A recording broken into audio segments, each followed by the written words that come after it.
দীর্ঘদিন অসুস্থ থাকার পর আপনাদের সামনে কথা বলতে পারার জন্য আল্লাহর কাছে শুকরিয়া আদায় করছি। আমার কারাবন্দী অবস্থায় আপনারা আমার কারামুক্তি ও রোগ মুক্তির জন্য সংগ্রাম করেছেন, দোয়া করেছেন। সেজন্য আমি আপনাদের সকলকে ধন্যবাদ জানাচ্ছি। দীর্ঘ আন্দোলন সংগ্রাম ও ত্যাগের মধ্য দিয়ে আমরা ফ্যাসিবাদী অবৈধ সরকারের কাছ থেকে মুক্তি পেয়েছি।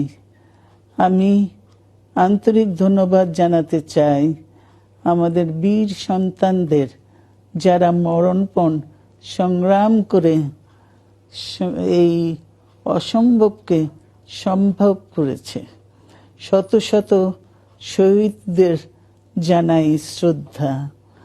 এ বিজয় আমাদের নতুন সম্ভাবনা নিয়ে এসেছে। দীর্ঘদিনের নজিরবিহীন দুর্নীতি, গণতন্ত্রের ধ্বংসের স্তূপের মধ্য থেকে আমাদের নির্মাণ করতে হবে এক সমৃদ্ধ বাংলাদেশ। ছাত্র তরুণরাই আমাদের ভবিষ্যৎ।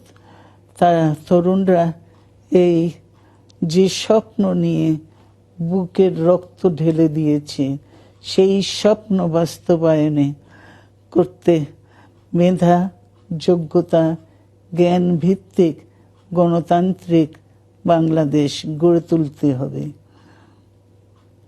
শোষণহীন সমৃদ্ধ বাংলাদেশ। সকল ধর্মের গোত্রের অধিকার নিশ্চিত করতে হবে। শান্তি, প্রগতি আর সাম্যের ভিত্তিতে আধুনিক বাংলাদেশ নির্মাণে আসুন আমরা তরুণদের হাত শক্তিশালী করি। ধ্বংস নয়, প্রতিশোধ নয়, প্রতিহিংসা নয়, ভালোবাসা, শান্তি ও জ্ঞান ভিত্তিক সমাজ গড়ে তুলি। আল্লাহ হাফেজ। বাংলা।